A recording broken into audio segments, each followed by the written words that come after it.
Okay, good to go. तो दोस्तों, आज हम लोग फ्रिक्शन फोर्स के कुछ अच्छे लेवल के सवाल करने वाले हैं। इससे पहले वाली वीडियो में हम लोगों ने सवाल करे हैं, वो भी अच्छे लेवल के ही थे, लेकिन वो कॉन्सेप्ट को समझने के लिए थे कि फ्रिक्शन फोर्स होता क्या है, उसकी अंडरस्टैंडिंग के लिए जो सवाल करे थे वो सवाल थे। अभी हम लोग रियल सवाल करने वाले हैं, जिनसे हम लोगों का वास्तव में मतलब डील करना होता है, जो वास्तव हम लोगों के सामने आते हैं। उस तरह के अच्छे सवाल आज हम लोग करने वाले हैं।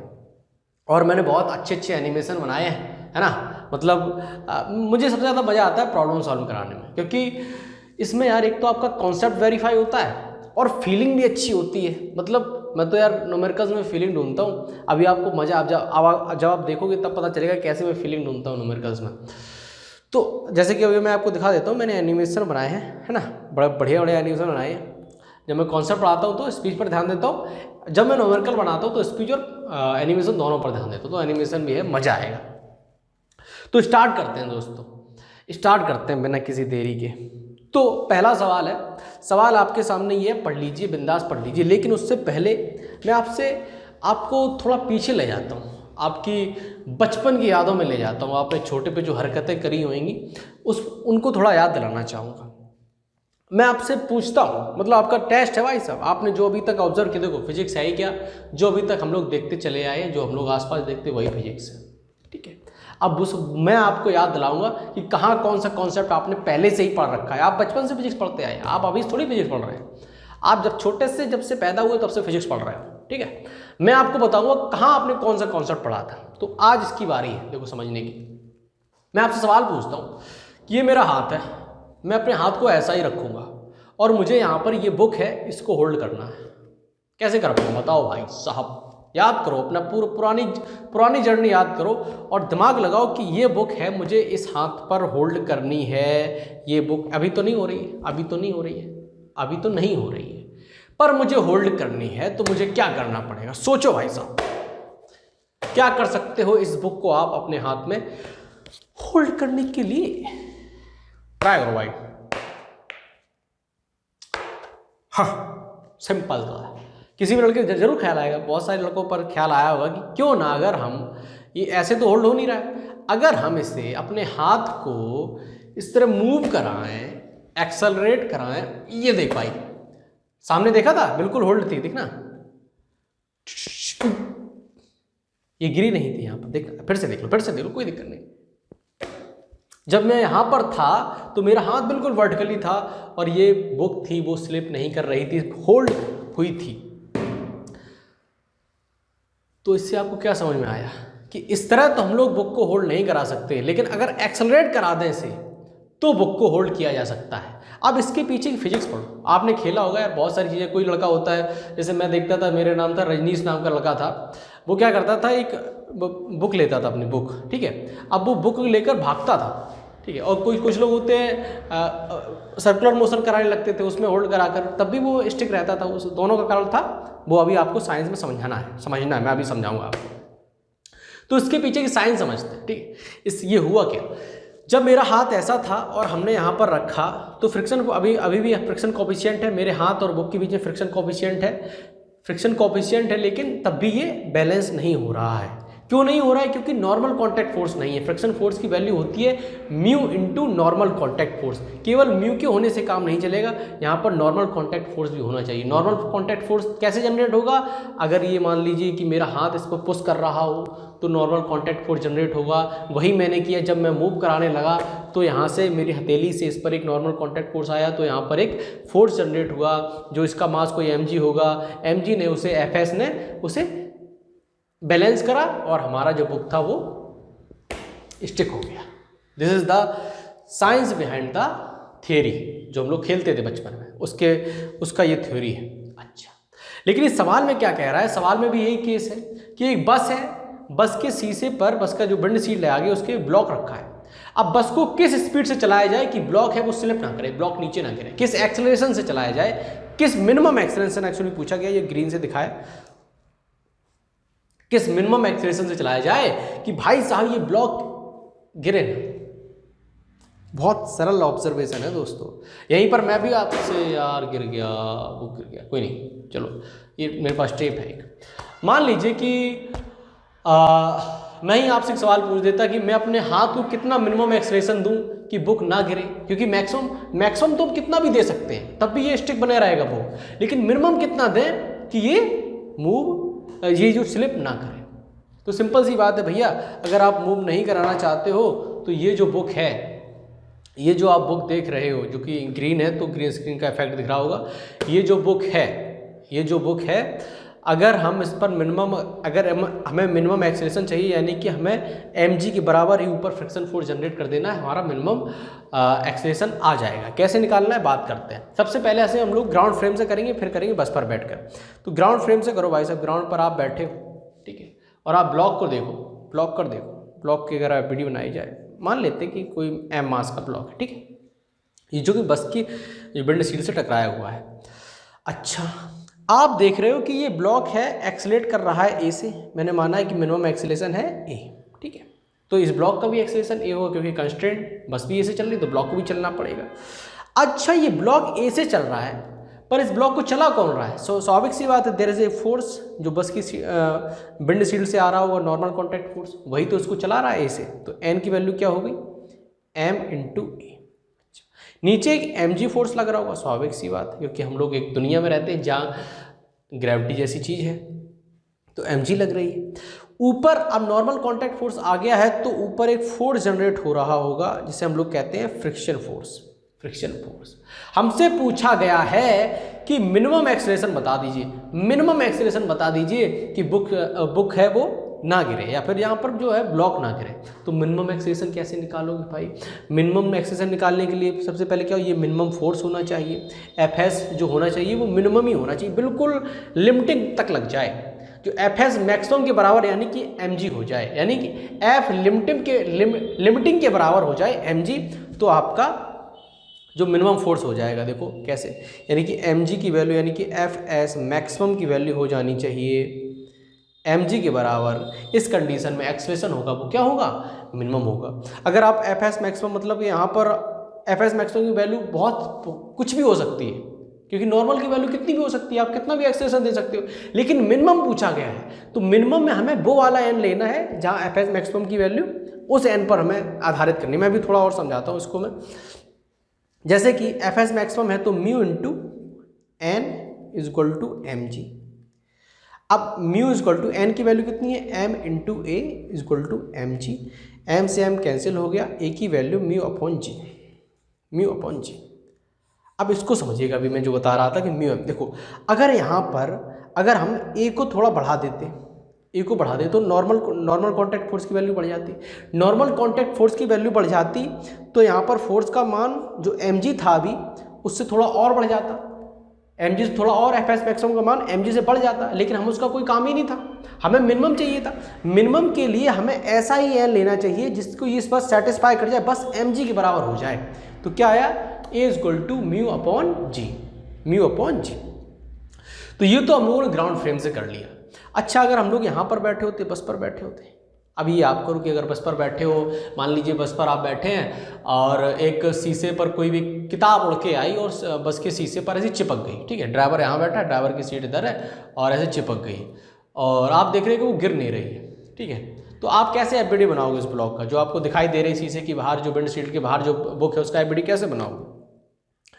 तो सबसे पहले भाई साहब, चूंकि हम बस पर बैठे हैं और बस एक्सलेट कर रही है, यानी कि हम एक नॉन इनर्शियल फ्रेम पर बैठे हैं, ये बात तो सत्य है, परम सत्य, ठीक है। एक नॉन इनर्शियल फ्रेम पर आप बैठे हो, तुरंत सीडो फोर्स लगा दो, मास of object acceleration of observer opposite direction, ठीक है।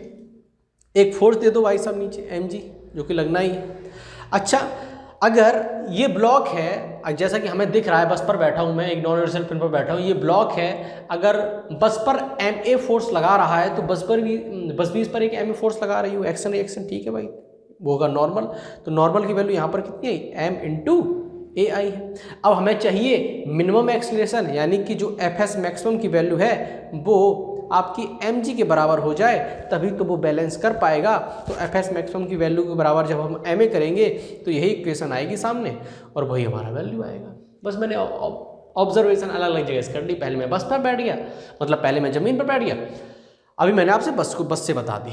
तो क्या आपको ये बात समझ में आई कि कितना फैसिनेटिंग है फ्रिक्शन फोर्स और observation of the friction force. मजा आया ना। चलिए दोस्तों, यार बस को चलाना तो भूल ही गए, कोई बात नहीं, कोई बात नहीं।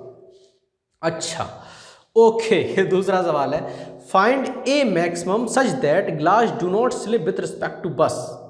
ओके ओके ओके, दूसरा सवाल बहुत दमदार सवाल है। आप पहले फील करा देते हैं सवाल को, पहले फील कराते हैं, बाद में चर्चा होती रहेगी अपनी।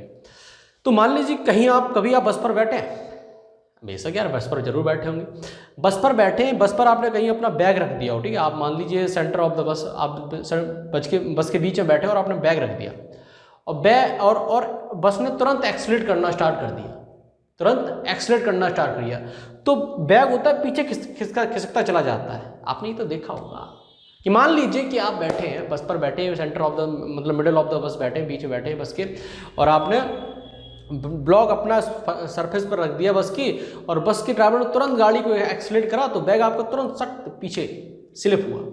ऐसा फील करा होगा। उसी फील पर आधारित कुछ प्रश्न आपके सामने मैं लेके आया हूँ। तो यहाँ पर क्या है, find A max such that glass do not slip with respect to bus. मतलब एक बस पर एक बीच में एक गिलास रखा हुआ है दोस्तों, गिलास, ठीक है। ये बियर का गिलास बिल्कुल भी नहीं है, ये साधारण गिलास है, जूस का गिलास है भाई साहब। मिला ही नहीं एनिमेशन में, क्या करें, यही रख दिया, ठीक है। एक बस के बीच में गिलास रखा है, ठीक है, गिलास रखा है बस के अंदर सरफेस पर एक गिलास रखा है, ठीक। हमसे पूछा गया फाइंड ए मैक्सिमम, मतलब ए की मैक्सिमम वैल्यू बता दो भाई, ए की मैक्सिमम वैल्यू बता दो कि ये गिलास है स्लिप ना करे विथ रिस्पेक्ट टू बस, स्लिप ना करे, मतलब वही कंडीशन कि आपका बैग है वो स्लिप ना करे, ऐसी मैक्सिमम, मतलब ड्राइवर से कहा उतना ही एक्सेलरेशन दिए कि मेरा जो बैग है स्लिप ना करे। मतलब ऐसा है कि देखो, मतलब आप किसी बस कहीं सफ़र कर रहे हैं, ठीक है, आपने क्या किया, आप बैठे और आपने बैग अपना रख दिया सरफेस पर, अपना मतलब जो सतह है बस की, और ड्राइवर से क्या दिए, देख मैक्सिमम एक्सेलरेशन उतना ही दिए कि हमारा बैग स्लिप ना करे, बस वही सवाल नहीं है। चलो भाई, ए मैक्सिमम हमसे पूछा गया है कि ये हमारा स्लिप ना करे, ठीक है, और इसका कुछ मास दिया गया, ठीक है, 2 kg का मास है, और जो फ्रिक्शन कोफिशिएंट है गिलास और अपना सरफेस के बीच में वो है μ = 0.4। ओके, हमसे पूछा गया ए मैक्स, तो मैंने मान लिया कि कोई ए एक्सेलरेशन है। अब बताओ हो क्या रहा है। सबसे पहले ये बताओ सवाल किस फ्रेम में हम लोग करें, ग्राउंड फ्रेम में करें या फिर बस के फ्रेम में करें, बताओ भाई किस फ्रेम में करें। सबसे पहले ग्राउंड फ्रेम में करते हैं ना, दोनों फ्रेम में करेंगे। आप चाहें तो ग्राउंड फ्रेम में कर सकते, किसी मैं दोनों में कराता हूँ। आप ग्राउंड पर खड़े हैं, आप 2 kg ब्लॉक का अगर आप एफबीडी बनाएं, 2 kg ब्लॉक का अगर आप एफबीडी बनाएं तो स्लिप नहीं कर रहा है, जैसे सवाल में कहा कि स्लिप ना करे, तो मैंने कहा ठीक है स्लिप नहीं कर रहा, मैंने इतने एक्सेलरेशन लिया है। अगर ये बस ए से चल रही है तो ये ब्लॉक भी ए से चल रहा होगा, स्वाभाविक सी बात है, क्योंकि उसके अंदर ही तो रखा है। अब सवाल ये आता है कि इस 2 kg ब्लॉक को, यानी कि इस बोतल को, यानी कि इस जो खंभा ये जो गिलास है, इसको मूव कौन करा रहा है। ये तो किसी से कांटेक्ट पे नहीं, ये सिर्फ सरफेस से कांटेक्ट पे है, यानी कि यहाँ पर एक फ्रिक्शन फोर्स लग रहा होगा, वही इसको मूव करा रहा है। तो यहाँ पर एक स्टैटिक फ्रिक्शन लग रहा है, क्योंकि स्लिपिंग हो नहीं रही है, तो स्टैटिक फ्रिक्शन ही उसको मूव करा रहा है। अच्छा, और उसकी वैल्यू कितनी होगी, Fs की वैल्यू कितनी होगी, m × a, यानी कि 2 × a।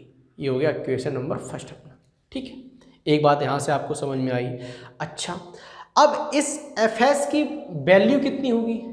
अब जो Fs है यानी स्टैटिक फ्रिक्शन जो लग रहा है, इसकी वैल्यू कितनी होगी, क्योंकि just glass do not slip with respect to, मतलब ए मैक्सिमम वैल्यू बतानी है कि ग्लास स्लिप ना करे, तो इसकी वैल्यू होगी, Fs की वैल्यू होगी Fs मैक्सिमम के बराबर, यानी लिमिटिंग फ्रिक्शन के बराबर। लिमिटिंग फ्रिक्शन, और इससे थोड़ी भी बस की स्पीड ज़्यादा हो गई, तुरंत आपका जो बैग है या जो ग्लास है वो तुरंत स्लिप कर जाएगा।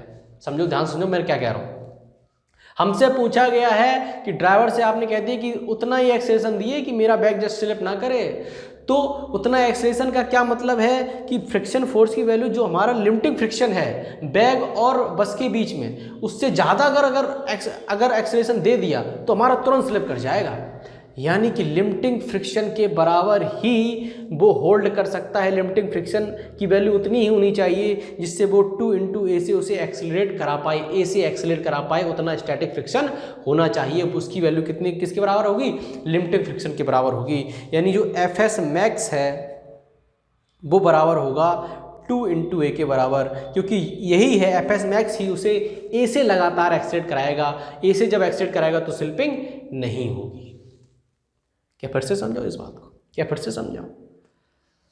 मैक्सिमम एक्सलेशन, अगर एक्सलेशन थोड़ा और ज़्यादा बढ़ा दोगे तुरंत स्लिप कर जाएगा। तो एफ एस मैक्स की वैल्यू कितनी होगी, म्यू जो कि 0.4 है, और एन जिसकी वैल्यू कितनी है, तो यहाँ पर एन की वैल्यू हो जाएगी जो कि नॉर्मल कॉन्टैक्ट फोर्स 20 न्यूटन लगेगा, और 20 mg है तो 20 न्यूटन नॉर्मल कॉन्टैक्ट फोर्स जो सरफेस द्वारा ब्लॉक पर लगाया जाएगा या कांच ग्लास पर लगाया जाएगा। 2 इंटू ए, तो A is equal to 4 metre पर सेकेंड स्क्वायर। 4 मीटर पर सेकेंड स्क्वायर से ही ड्राइवर बस चलाए, उससे ज़्यादा चला दिया तुरंत आपका ब्लॉक स्लिप कर जाएगा। सवाल में तो कुछ था ही नहीं, लेकिन चर्चा हमने काफ़ी ज़्यादा करी है। अच्छा, अब इसको आप ग्राउंड फ्रेम से कर दो भाई साहब, ग्राउंड फ्रेम से मतलब बस के फ्रेम से कर दो। बस के फ्रेम में करोगे तो एफबीडी कैसे बनाओगे, आप देखोगे 2 kg का ब्लॉक है, चूँकि आप एक्सेलेटेड फ्रेम में है, तो इधर सीडो लग रहा होगा, ठीक है, सीडो क्योंकि बस इस डायरेक्शन में सेट कर रही है तो सीडो अपोजिट डायरेक्शन में लगेगा। 2 इंटू ए। अब यहाँ पर नीचे एक फ्रिक्शन फोर्स लग रहा है, एफ एस मैक्सिमम, क्योंकि ये अगर बैलेंस तो करना ही पड़ेगा। इसको क्या दिखाई दे रहा है, इस व्यक्ति को जो बस पर बैठा है इसको ये जो 2 kg का ग्लास है वो रुका हुआ दिखाई दे रहा है, रेस्ट पर दिखाई दे रहा है, यानी कि नेट फोर्स 0 है। नेट फोर्स 0 यानी कि 2a इज इक्वल टू होगा एफ एस मैक्सिमम। तो एफ एस मैक्सिमम की वैल्यू 2a इंटू म्यू जो कि 0.5 है 20, ए इज इक्वल टू आया यहाँ पर भी 4 मीटर पर सेकेंड स्क्वायर। यहाँ पर भी ए की वैल्यू 4 मीटर पर सेकेंड स्क्वायर ही आई है। चलो दोस्तों, ये सवाल तो हो गया, अगले सवाल के पास बढ़ते हैं। आपको छोटा सीक्रेट बताएं, हमने भी थोड़ा सा कट लिया है, वीडियो में यहाँ पर कट रहा है क्योंकि मैं थोड़ा काम से चला गया था। चलो दोस्तों, तीसरा सवाल करते हैं। अभी तक हम लोगों ने 2 सवाल पढ़े। पहले सवाल में क्या था कि बस थी और ब्लॉक था, बस ब्लॉक के किस एक्सेलेरेशन से, कितने मिनिमम एक्सेलेरेशन से बस को चलाया जाए कि ब्लॉक है वो स्लिप ना करे। दूसरा सवाल था कि बस को कितने मैक्सिमम एक्सेलेरेशन से चलाया जाए कि वह ब्लॉक है वो स्लिप ना करे। जैसे कि ये वाला सवाल था कि find A maximum such that glass do not slip with respect to bus. मैंने बताया था, एक आपको बात बताई थी कि ड्राइवर से बोलिए भाई साहब उतना ही मैक्सिमम एक्सेलेरेशन रखना कि हमारा जो बैग है वो स्लिप ना करे। अगर आपको ये वीडियो वो तो आपने देखा ही है, मतलब सवाल सॉल्व कराई है। लेकिन तीसरा जो सवाल इसमें आपको कहा गया है कि if A is equal to 5 metre पर सेकेंड स्क्वायर, मतलब आपको एक्सेलेरेशन दे दिया गया है कि बस का एक्सेलेरेशन ये है। Find the time after which glass will reach to the surface A. मान लीजिए सरफेस ए ये है, ये रही भाई साहब सरफेस है, मतलब बस के जो पीछे का होता है उसे सरफेस ए बोल दिया गया है। अब देखो सीन क्या है, फिर से मैं समझाता हूँ कि हो क्या रहा है।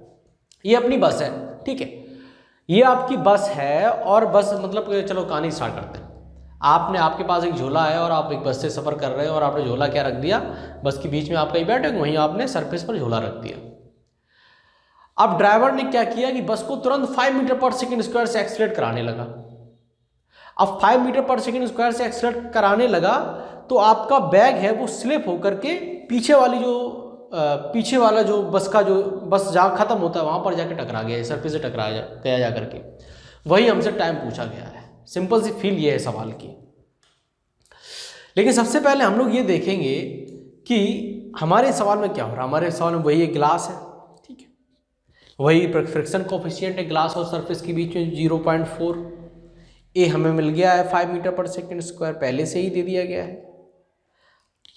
हमें पूछा गया है टाइम बता दो भाई साहब, टाइम बता दो। अच्छा जी, टाइम बता दो। सबसे पहले यार आपको पता होना चाहिए कि हमसे टाइम पूछा गया है, और टाइम पूछा गया है यहाँ पर अगर काइनेमेटिक्स का गेम इन्वॉल्व है तो आपको पता है, क्योंकि न्यूटन्स लॉ ऑफ मोशन में टाइम बहुत कम ही देखने को मिला। लेकिन यहाँ पर अगर आपसे टाइम पूछा गया है और कुछ डिस्टेंस दे रखी है, हाँ आपको डिस्टेंस भी दे रखी है, यहाँ से लेके 8 मीटर आपको दे रखी है, ये मैं दे देता हूँ आपको। 8 मीटर का डिस्टेंस और टाइम पूछा गया है, तो आपसे कहीं ना कहीं काइनेमेटिक्स का गेम है। तो सबसे पहले हम लोग फंडामेंटल से करते हैं। हम लोग ग्राउंड पर बैठकर ये काम करना चाहेंगे। बताओ किस पर बैठकर काम करें हम लोग, किस पर बैठकर हम लोग काम किया जाए बताओ। बस पर बैठकर करें या बाहर बैठकर? बस पर बैठकर करते हैं, ठीक है, विथ रिस्पेक्ट टू बस करते हैं, ठीक। अच्छा, अगर आप बस पर बैठ गए तो तुरंत अब एफबीडी बना लो भाई। 2 kg का ब्लॉक है, बस पर बैठ गए हो तो तुरंत आप बस पर बैठे हो, बस एक्सलेट कर रही है। कहने का क्या मतलब है? कहने का मतलब है सीडो फोर्स आपको लगाना पड़ेगा। तो सीडो फोर्स की डायरेक्शन क्या होगी? Opposite to the acceleration of observer and mass of object acceleration of observer. यानी कि मास ऑब्जेक्ट कितना है? 2 kg है, ऑब्जर्वर का एक्सेलरेशन कितना है? 5 kg, यानी 10 न्यूटन का फोर्स उसको, सीडो फोर्स इसको लगता हुआ दिखाई दे रहा है जो भी बस पर बैठा है। यानी आप ही को आपका बैग 10 मीटर का आपके बैग पर एक फोर्स लगता हुआ दिखाई दे रहा है। अच्छा, ठीक है, लेकिन आप बस पर बैठे आपको एक और फोर्स लगता हुआ दिखाई दे रहा है। एक फ्रिक्शन फोर्स आपको लगता हुआ दिखाई दे रहा है, एक फ्रिक्शन फोर्स लगता हुआ दिखाई दे रहा है। फ्रिक्शन फोर्स की, स्टैटिक फोर्स की मैक्सिमम वैल्यू कितनी है? मैक्सिमम वैल्यू कितनी है? स्टैटिक फ्रिक्शन की मैक्सिमम वैल्यू है यहाँ पर, अगर हम देखें तो कितनी होगी? ये हो गया 20 न्यूटन नॉर्मल कॉन्टैक्ट फोर्स, ये रहा नॉर्मल कॉन्टैक्ट फोर्स। तो यहाँ पर फ्रिक्शन फोर्स की वैल्यू हो जाएगी Fs maximum is equal to 0.4 into N20 जो कि है, और हमारे पास आता है 8 न्यूटन। Fs मैक्सिमम की वैल्यू 8 न्यूटन है और ब्लॉक पर 10 न्यूटन इधर फोर्स लग रहा है, 10 न्यूटन का इधर फोर्स लग रहा है। लेकिन सरफेस के पास कैपेबिलिटी है कि वो 8 न्यूटन तक का फोर्स तो झेल जाता, उसके बाद तो भाई साहब वो एक्सीलरेट कर जाएगा। यानी कि इस 2 kg ब्लॉक के पास कितना है? नेट एक्सेलरेशन कितना है? नेट फोर्स इसके ऊपर 2 न्यूटन का है तो एक्सेलरेशन कितना होगा? 1 न्यूटन का, क्योंकि 2 kg का मास है। मैं फिर से थोड़ा समझा देता हूँ क्योंकि मैं अभी थोड़ा गैप लेके आया, मेरी फॉर्म थोड़ी चली गई है ना। टीचिंग फॉर्म, देखो क्रिकेट में जैसे बैटिंग फॉर्म होती है, टीचिंग में टीचिंग फॉर्म होती है जब फॉर्म में होता है मास्टर, तो मैं फॉर्म ला रहा हूँ यार, थोड़ी फॉर्म चलेगी, फिर से मैं आपको पूरा कहानी बता दूँ, मेरी फॉर्म वापस आ जाएगी। एक बस थी, बस पर एक ब्लॉक रखा था 2 kg का, बस 5 मीटर पर सेकंड स्क्वायर से एक्सीलरेट कर रही थी। हमसे पूछा गया था कि कितने टाइम में वो टकरा जाएगी, 8 मीटर पीछे बस खत्म होती, वहां पर पहुंचने में कितना टाइम लगेगा, ये हमसे पूछा गया है। फ्रिक्शन कोएफिशिएंट 0.4 है, मास 2 kg है, यानी कि mg होगा 20 न्यूटन। तो हम मल्टीप्लाई करेंगे तो स्टैटिक फ्रिक्शन की मैक्सिमम वैल्यू हमारे पास 8 न्यूटन निकल के आएगी। और वही मैंने यहाँ पर रिप्रेजेंट कर दिया कि 10 न्यूटन का फोर्स लग रहा है सीडो फोर्स इस डायरेक्शन में, फ्रिक्शन फोर्स लग रहा है इस डायरेक्शन में 8 न्यूटन इस डायरेक्शन में लग रहा है। तो नेट फोर्स किस डायरेक्शन में होगा? नेट फोर्स इस डायरेक्शन में होगा। कितना होगा? एफ नेट होगा 2 न्यूटन, एफ नेट 2 न्यूटन होगा। एक्सेलरेशन कितना होगा इसका? 1 न्यूटन, क्योंकि मास 2 kg है। तो 2 into A is equal to 2, तो A is equal to 1 metre पर सेकेंड स्क्वायर। बस पर बैठे व्यक्ति को ये ब्लॉक ए 1 मीटर पर सेकेंड स्क्वायर से जाता हुआ दिखाई देगा। अब कॉमन सी बात है कि ये बस पर बैठा व्यक्ति है, इसे ये ब्लॉक 1 मीटर पर सेकेंड स्क्वायर से जाता हुआ दिखाई दे रहा है। 8 मीटर चलना है, टाइम कितना लगेगा? काइनेमेटिक्स का बच्चों वाला सवाल है, सिंपल सा लगाओ। इनिशियल वेलोसिटी 0 थी, यानी कि s equal to 8 ut plus half AT square, u तो 0 हो गया, ut खत्म, half AT square, half A T square पूछा गया है, a हमें पता है 1 है, तो ये हो गया 16, AT इक्वल टू 4 सेकेंड। यानी 4 सेकेंड में भाई साहब क्या होगा कि ब्लॉक है वो टकरा जाएगा, ब्लॉक टकरा जाएगा। कहाँ पर? अपना बस के पीछे वाला सरफेस पर टकरा जाएगा। सवाल बहुत सिंपल था। हाँ, अब यहाँ पर एक सवाल पूछा सकता है कि भाई साहब यहाँ पर ये ब्लॉक स्लिप कर रहा है और आपने यहाँ पर स्टैटिक फ्रिक्शन लगाया है 8 न्यूटन, यहाँ पर आपको काइनेटिक फ्रिक्शन लगाना चाहिए। तो आप बिल्कुल सही सोच रहे हैं दोस्तों। अगर यहाँ पर अगर काइनेटिक फ्रिक्शन की मतलब हमें यहाँ पर जो फ्रिक्शन कोएफिशिएंट दिया गया वो एक ही दिया गया, यानी कि काइनेटिक फ्रिक्शन की जो वैल्यू होगी वह स्टैटिक फ्रिक्शन की मैक्सिमम वैल्यू के बराबर ही होगी, क्योंकि यहाँ पर म्यू के का मान हमें नहीं दिया गया। म्यू के और म्यू एस सेम है इस कंडीशन में, यानी कि म्यू के और म्यू एस बराबर है इस कंडीशन में, जिसकी वैल्यू 0.4 है। इसीलिए स्लिपिंग होने के बावजूद भी जो लिमिटिंग फ्रिक्शन की वैल्यू थी वही काइनेटिक फ्रिक्शन की वैल्यू हो जाती है। अभी आपको एक और मैं एग्जांपल लूँगा जिससे आपको और समझ में आएगा।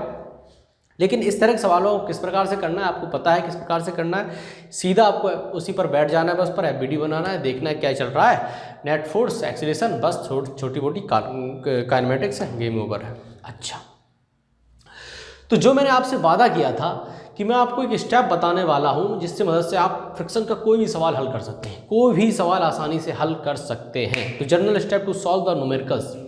अब इसकी ज़रूरत क्या पड़ी, बेसिक ज़रूरत देख लेते हैं। कभी कभी हमें इस प्रकार के सवाल देखने को मिल जाते हैं। अब इसका मान लीजिए मास है कुछ, कोई एम मास है इसका, कोई कुछ और मास है।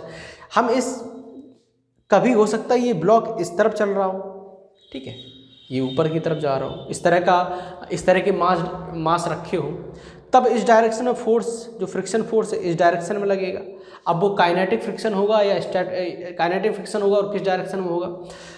कभी हो सकता है कि ब्लॉक नीचे डायरेक्शन में चल रहा हो तो काइनेटिक फ्रिक्शन इस डायरेक्शन में लगेगा, अपोजिट डायरेक्शन में लगेगा। लेकिन कभी कंडीशन ऐसी आती है, कभी कंडीशन ऐसी आ जाती है दोस्तों, ध्यान सुनिए मैं क्या कह रहा हूँ। कभी कंडीशन ऐसी आ जाती है कि पता ही नहीं चलता कि फ्रिक्शन फोर्स किस डायरेक्शन में लग रहा है। वो कंडीशन कब होती है, मान लीजिए ऐसी कंडीशन है कि जहाँ पर ये दोनों ऑब्जेक्ट रुके हुए हैं, दोनों ऑब्जेक्ट यहाँ पर रुके हुए, मतलब रुके हुए हैं। इस कंडीशन में हम यहाँ पर नहीं देखकर बता सकते कि फ्रिक्शन फोर्स है, स्टैटिक फ्रिक्शन चूँकि लगा, क्योंकि स्लिपिंग नहीं हो रही है, स्टैटिक फ्रिक्शन लग रहा है। इस कंडीशन हम नहीं बता सकते कि स्टैटिक फ्रिक्शन किस डायरेक्शन में लग रहा है। पता नहीं इस डायरेक्शन में लग रहा हो सकता है इस डायरेक्शन में लग रहा हो, और कितना लग रहा हो। इस तरह के सवालों में बहुत परेशानी आती है। तो अभी हम लोग न्यूमेरिकल समझते हैं कि क्या परेशानी आती है और किस प्रकार से इसको हम लोग अच्छी तरह सॉल्व भी कर सकते हैं। ठीक है, बड़ा अच्छी प्रोसेस है। मतलब अगर आपको ये तरीका आता है तो आप मैक्सिमम सवाल आप कर सकते हैं, फ्रिक्शन फोर्स के मैक्सिमम सवालों का आप आसानी से हल कर सकते हैं। तो सबसे पहले assume that there is no relative slipping between two surface in contact. कोई भी फ्रिक्शन फोर्स का सवाल हो, कोई भी, पहली बात आपको याद रखनी है कि आपको जो रिलेटिव स्लिपिंग है वो माननी नहीं की है, यहाँ पर हो ही नहीं रिलेटिव स्लिपिंग। आपको सिर्फ ये कहना है कि यहाँ पर रिलेटिव स्लिपिंग की नाम की चीज़ नहीं है। There is no relative slipping between the blocks. जैसे ये है, आपने कहा स्लिपिंग नहीं हो रहा है, पहली बात है। Now we calculate require friction, now है यहाँ पर, हाउ नहीं है। Now we calculate required friction for considering एवं अजम्पशन। अब हमने जो अजम्पशन लिया है, अब हमने जो अजम्पशन माना है कि ये जो ब्लॉक है वो रुका है, अब उसको कैलकुलेट करने, उस अजम्पशन को सही ठहराने के लिए हमें कितनी रिक्वायर्ड है फ्रिक्शन फोर्स की, वो हमें लिखना पड़ेगा। उसके बाद अगर उस कंडीशन में जो रिक्वायर्ड, मैं एक एग्जांपल ही ले लेता हूँ। क्या मतलब, ये जब मान लीजिए सरफेस है, ठीक है, ये 2 kg का ब्लॉक है, 2 kg का ब्लॉक है, यहाँ पे लग रहा है 10 न्यूटन का फोर्स, और ये सरफेस है, इसके म्यू है 0.4, ठीक है। अब सबसे पहले ये सवाल हमारे पास है, साहब यार हमने करा है सवाल, ये सवाल हमारे पास है। सबसे पहले हम लोग क्या करें, इसको रेस्ट पर माने कि ये रेस्ट पर है, मूव नहीं कर रहा है। तो ये नहीं कर रहा है, यानी कि अगर ये मूव नहीं कर रहा है, इसके 10 न्यूटन का फोर्स लग रहा है। अगर मैंने अजम्पशन माना है कि ये रेस्ट पर है, तो इस डायरेक्शन में भी 10 न्यूटन का फोर्स तो होना चाहिए, मिनिमम 10 न्यूटन का फोर्स तो होना चाहिए, जो मैंने अजम्पशन माना है इसको सेटिस्फाई करने के लिए। तो हम लोग अब निकालते हैं स्टैटिक फ्रिक्शन की मैक्सिमम वैल्यू निकालते हैं, एफएस मैक्सिमम निकालते हैं। वो कितना आता है, 0.4 इंटू 2 kg का 20, यानी कि 8 न्यूटन। इस कंडीशन में जो एफएस की वैल्यू 10 या 10 से ज़्यादा होनी चाहिए, 10 या 10 से ज़्यादा होनी चाहिए, लेकिन हमारे पास जो अकाउंट में है वो 8 ही न्यूटन है। एफएस मैक्सिमम की वैल्यू 8 ही न्यूटन है, यानी कि जो हमने अज्यूम किया था कि वह जो रेस्ट पर है, जो हमने पहली लाइन में अज्यूम किया था कि स्लिपिंग नहीं हो रही, यहाँ पर वो हमारा एजम्पशन टूट गया है, यानी कि ये स्लिप कर रहा होगा। तो पहली कंडीशन क्या है, पहली कंडीशन है, मान लेते हैं अगर इस कंडीशन में तो स्लिपिंग हो रही है, ये दूसरी कंडीशन। अगर पहली कंडीशन में क्या है कि अगर हमारा एजम्पशन सही जाता है, ये रेस्ट पर है, मान लीजिए यहाँ पर लगता 6 न्यूटन का फोर्स, तो इस कंडीशन हमारा एजम्पशन ठीक है, हमने माना था रेस्ट पर है, तो रेस्ट पर है, यानी कि 8 न्यूटन हमारे पास अकाउंट में 8 न्यूटन है, जरूरत 6 की है, यानी कि रेस्ट पर नहीं रहेगा, मेरा एजम्पशन बिल्कुल ठीक है। तो इस कंडीशन में क्या करेंगे, जब एफ एस की वैल्यू लेस देन हो एफ एस मैक्सिमम से, ठीक है। तो एफ एस की वैल्यू जो भी फोर्स लग रहा है, यानी कि 6, तो उसकी वैल्यू कितनी होगी इस कंडीशन में, 6 न्यूटन होगी, ठीक है, जितना भी है। और डायरेक्शन क्या होगी, वो तो दिख ही रहा है, डायरेक्शन तो हमें फिर से दिख रही है। जब कंडीशन ये आ जाए कि एफ एस की वैल्यू है जो स्टैटिक फ्रिक्शन लग रहा है उसकी वैल्यू जो आपने एज्यूमशन में जो आपको चाहिए उसकी वैल्यू अगर बहुत ज़्यादा आ रही है, इस greater than equal to Fs maximum आ रही है, उस कंडीशन में जो स्टैटिक फ्रिक्शन की वैल्यू होगी, स्टैटिक फ्रिक्शन की वैल्यू होगी वह मैक्सिमम के बराबर ही होगी, Fs मैक्सिमम के बराबर ही होगा। और स्लिपिंग हो रही हो तो काइनेटिक फ्रिक्शन लगेगा, तो यहाँ पर काइनेटिक फ्रिक्शन लगेगा एक्चुअली, F जो फ्रिक्शन होगा वो काइनेटिक होगा। इसको हम लोग सवाल समझते हैं ना, इसको हम लोग सवाल समझते हैं, ठीक है। थोड़ी यार एनर्जी कम है तो मैं ज़्यादा एफर्ट डाल नहीं पा रहा हूँ, लेकिन मैं कोशिश करूँगा कि आपको इस सवाल में सारी जो भी अभी कॉन्सेप्ट पिछले, मुझे पता है पिछली वाली जो अभी मैंने स्लाइड पढ़ाई इसमें थोड़ी आपको बात समझ में नहीं आएगी, थोड़ा कठिन भी है, नहीं समझ में आता है पहली बार में। इस पर मैं आपको पूरा ध्यान दिलाना चाहूँगा और आपको समझाने की कोशिश करूँगा। Find acceleration of block and friction from the ground, हमसे फ्रिक्शन पूछा गया है और एक्सेलरेशन पूछा गया है ब्लॉक्स का। पहला अजम्पशन क्या मानना है कि ये चीज़ें रेस्ट पर है। अगर ये रेस्ट पर हैं तो तुरंत हम लोग मान लें, अगर रेस्ट पर है तो नीचे लग रहा है 1 kg का ब्लॉक है, 10 न्यूटन का फोर्स इधर लग रहा है, टेंशन इधर है, स्ट्रिंग है भाई, टेंशन सेम इसी में भी रहेगा, सेम स्ट्रिंग है, हम लोगों ने न्यूटन से लॉ ऑफ मोशन काफ़ी अच्छे से पढ़ा है। अच्छा ठीक है, इधर ये 50 न्यूटन लगेगा क्योंकि 5 kg का ब्लॉक है, ऊपर नॉर्मल कॉन्टैक्ट फोर्स है, ओके। अच्छा ये सारी चीज़ें हम लोगों ने लिख ली। पहला अजम्पशन था कि रेस्ट पर है, तो टी की वैल्यू क्या होगी, 10 न्यूटन होगी।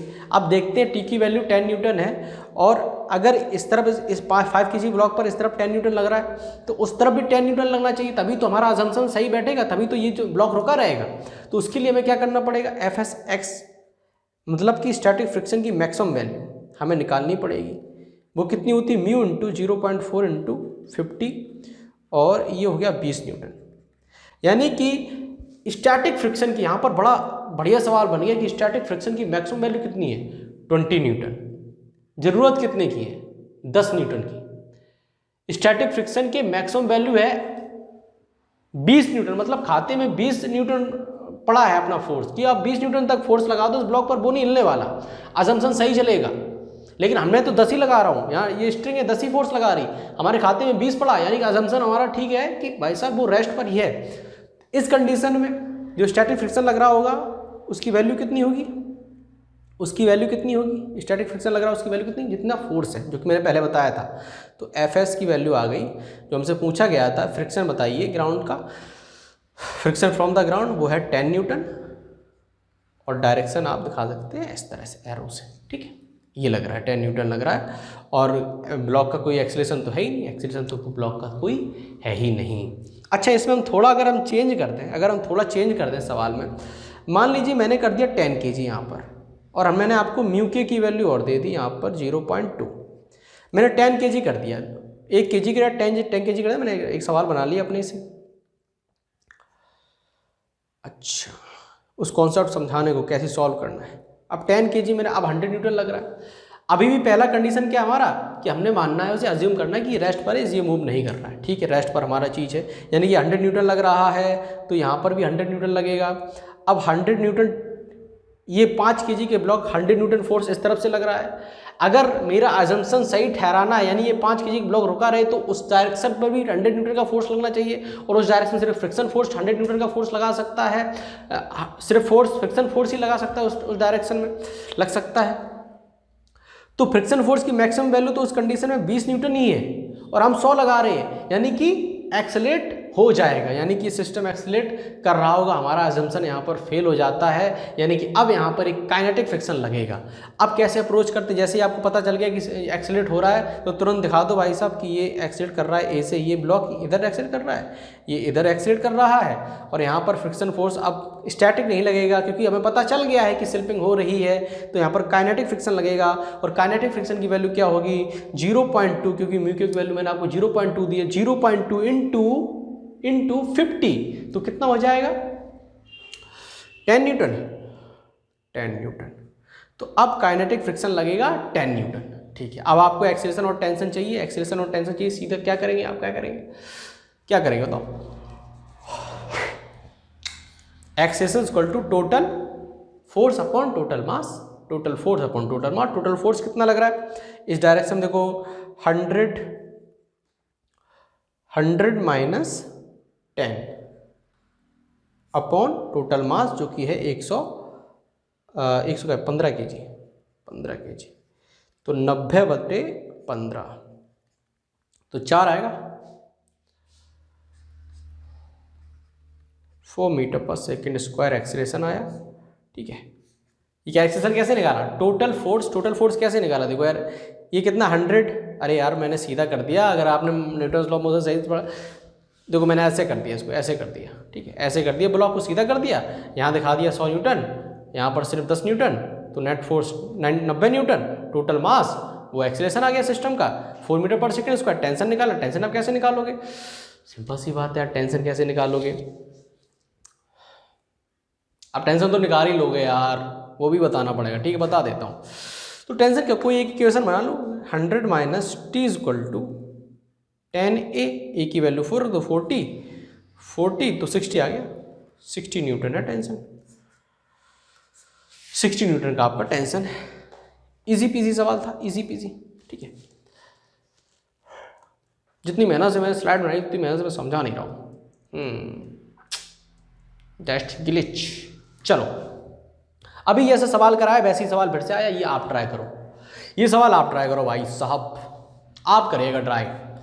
करना क्या है, सिंपल सी बात है, पहला अज्यूम करना है कि ये चल ही रहा है, नहीं चल रहा है तो तुरंत आप इक्वेशन लिख दो भाई। इक्वेशन क्या मतलब, जो फोर्स है वो रिप्रेजेंट कर दो, यहाँ पर लगेगा 3 kg का है तो ये 30 न्यूटन लगेगा, ठीक है। ऊपर टेंशन, यहाँ पर भी टेंशन। अब 5 kg ब्लॉक पर 30 न्यूटन लग रहा है, अगर मेरा अज्यूम सही ठहराना है तो फ्रैक्शन भी 30 होना चाहिए, 30 हमें मिलना चाहिए। तो सबसे पहले हम लोग म्यू एस की वैल्यू यहाँ देखते हैं, वही सवाल है यार, यहाँ पर भी म्यू एस मैक्सिमम की वैल्यू भी यहाँ पर भी कितना आएगा, कितना आएगा भाई साहब, देखो देखो 50 गुणे 0.4 तो 20 न्यूटन, यहाँ पर 20 न्यूटन है, देखो दोस्तों 20 न्यूटन मैक्सिमम वैल्यू है फ्रिक्शन फोर्स की, और यहाँ 30 लग रहा है, यानी कि स्लिपिंग हो रही है। स्लिपिंग हो रही तो हमारा अज्यूमसन गलत है, जैसे ही अजम्पशन हमारा गलत जाता है तुरंत हम लोग काइनेटिक फ्रिक्शन लगा देते हैं, और इस कंडीशन में एफ के की वैल्यू है, यानी काइनेटिक फ्रिक्शन की वैल्यू है वो है 10 न्यूटन, तो ये हो गया आपका 10 न्यूटन। 10 न्यूटन, आप 10 न्यूटन फोर्स लगेगा, आप एक्सीलरेशन निकालना है, कैसे निकालोगे एक्सीलरेशन, सिंपल सी बात है, टोटल फोर्स कितना है 30 माइनस 10 अपॉन टोटल मास जो कि है 8 newton, A is equal to 20/8 metre पर सेकेंड स्क्वायर, एक्सीलरेशन आ गया भाई। टेंशन निकालना है, आसानी से निकाल लो, 30 minus T is equal to 3 into 20/8, इसे सॉल्व करोगे टेंशन भी आ जाएगा। There is no rocket science, हमेशा याद रखो, पहले अज्यूम करो कि ये रेस्ट पर है, अजम्पशन सही जाता है तब तो आप फोर्स लिख दो, जितना स्टैटिक फ्रिक्शन लग रहा है उतना लिख दो, भाई साहब इतना फोर्स लग रहा है।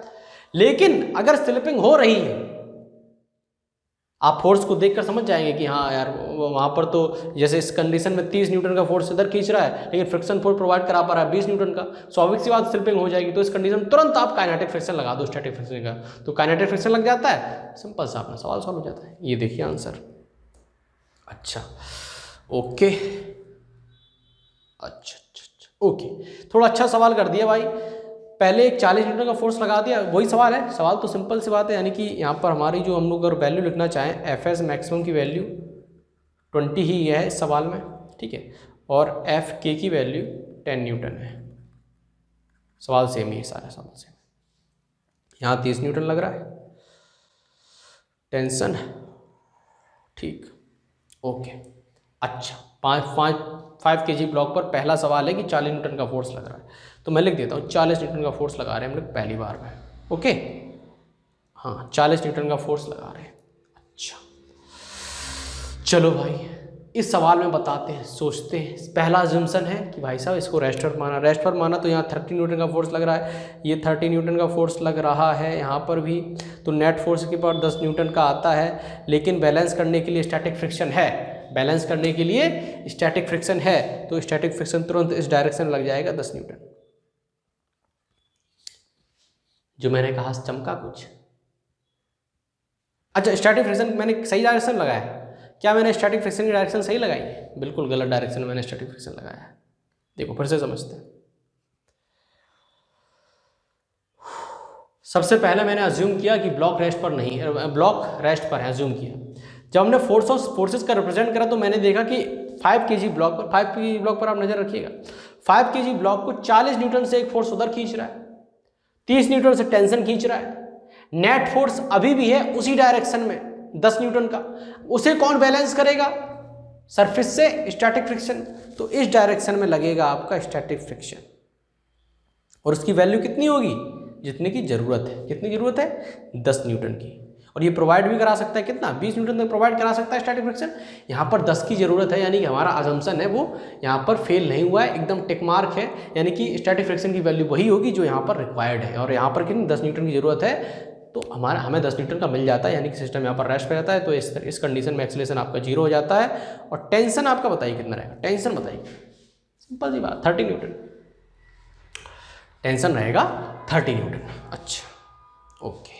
हाँ, कुछ लोग होते हैं जब एक्सलेट कर रहा होता है उस कंडीशन में भी टेंशन की वैल्यू 30 रख देते हैं। भाई ऐसा मत किया करो, आप बहुत बड़ी गलती कर देते हैं कि जैसे देखा कि 30 न्यूटन का mg लग रहा है तो टेंशन भी आपको 30 न्यूटन हो। ऐसा नहीं होता है। जब सिस्टम एक्सेलेट कर रहा होता है तब आप टेंशन की वैल्यू इस तरह नहीं लिख सकते, mg के बराबर नहीं लिख सकते, क्योंकि देयर इज ए, देखो हाँ मैं थोड़ा फील करा देता हूँ इस कमी को। जैसे कि जब सिस्टम एक्सलेट कर रहा होता है, जब सिस्टम रेस्ट पर होता है, तब क्या होता है कि जो टेंशन है पूरा mg को होल्ड किए होता है, ठीक है, पूरी mg को होल्ड किए होता है। लेकिन जब सिस्टम मूव कर रहा होता है तब टेंशन का कुछ कंपोनेंट, टेंशन थोड़ा लूज हो जाता है, क्योंकि उसे पूरा वेरी नहीं करना पड़ता, सिस्टम मूव भी कर रहा होता है। मूव करने में भी फोर्स का व्यय होता है, खर्च होता है, इसलिए टेंशन थोड़ा कम होता है रेस्ट के मुकाबले। तो टेंशन कभी भी सेम मत लिखिएगा। जैसे गलती करते हैं, जैसे यहाँ पर टेंशन पूछा गया 30, कभी मत लिखना, क्योंकि हाँ इस कंडीशन लिख सकते हैं क्योंकि एक्सेलरेशन 0 है, रुका है, और है ही अगर रेस्ट पर है, तो अगर इक्विलिब्रियम में है तो टेंशन ऊपर वाला फोर्स बराबर नीचे बराबर, T=30 न्यूटन। लेकिन अगर हम अब यहाँ पर अगर बी वाला सवाल देखें तब हम चर्चा करेंगे इस बात पर कि जब हम लोग अगर 60 न्यूटन का फोर्स लगाने लगे, यहाँ पर 60 न्यूटन का फोर्स लगा दिया, अब क्या होगा? देखो सीन वही, पहला अजम्पशन है कि भाई साहब रेस्ट पर है, 5 kg ब्लॉक को उधर 60 न्यूटन से खींचा जा रहा है, यहाँ से टेंशन 30 न्यूटन से खींच रहा है, यानी अब 30 न्यूटन का भी गैप है। अब 30 न्यूटन किसे बैलेंस करना पड़ेगा? स्टैटिक फ्रिक्शन को बैलेंस करना पड़ेगा। 30 न्यूटन बैलेंस करना पड़ेगा, हमारे पास है 20 न्यूटन। 30 न्यूटन बैलेंस करना पड़ेगा, हमारे पास है 20 न्यूटन, यानी कि यहाँ पर सेल्फिंग हो जाएगी। फ्रिक्शन की दम नहीं इस ब्लॉक को रुके, ब्लॉक मूव कर जाएगा उस तरफ, 5 kg का ब्लॉक, पूरा सिस्टम ही मूव कर जाएगा, पूरा सिस्टम ही मूव कर जाएगा। समझे दोस्तों? तो इस कंडीशन में काइनेटिक फ्रिक्शन लगेगा, तो काइनेटिक फ्रिक्शन की वैल्यू तो 10 न्यूटन है, तो वो तो लेना लिखा है, तो अब तुरंत इक्वेशन लिखेंगे हम लोग और आंसर बता देंगे कितना आएगा टोटल। बताओ भाई, बताओ भाई, एक्सेलरेशन बताओ शॉर्ट में, जैसे मैंने बताया था। अरे यार ऐसे किया करो, सीधा कर लिया करो, 5 kg और ये हो गया आपका 3 kg, ठीक है। यहाँ पर लग रहा है 30 न्यूटन, ये कनेक्टेड है, और ये सरफेस से एक लग रहा है 10 न्यूटन, और ये लग रहा है 60 न्यूटन, ठीक है, 60 न्यूटन, ठीक है। अब तो नेट फोर्स कितना होगा? 60 minus 10 minus 30 equal two upon मतलब 8, तो A इक्वल टू 20/8 मीटर पर सेकेंड स्क्वायर। ये आपका एक्सप्रेशन आ गया। Total force upon total mass, total force upon net force upon total मास, नेट फोर्स अपॉन टोटल मास, ठीक है दोस्तों। अच्छा, तो एक्सप्रेशन आ गया। टेंशन कैसे निकालोगे? एक इक्वेशन बना लो टेंशन निकालने में, क्या यार। तो टेंशन T-30, अब T मैंने आगे क्यों लिया? क्योंकि ऊपर की तरफ एक्सलेट कर रहा है ये सिस्टम, है ना। तो T-30 equal to m into यानी 3 इंटू ए, और ए की वैल्यू आई 20/8। यहाँ से आप सॉल्व करोगे, टेंशन की वैल्यू भी आ जाएगी। क्या कोई सवाल में रॉकेट साइंस थी? बताइए दोस्तों, कोई सवाल कठिन सवाल थे? हमेशा याद रखिएगा, हमेशा याद रखिए फ्रिक्शन के सवालों को किस प्रकार सॉल्व करना है, फील से सॉल्व करना है। और अज्यूमशन वाले अभी हम और सवाल करेंगे, ठीक है। आगे हम लोग एक वीडियो में और सवाल लाएंगे, बेहतरीन सवाल लाएंगे। तो 2 वीडियो और है फ्रिक्शन फोर्स की, उसके बाद हम लोग सर्कुलर मोशन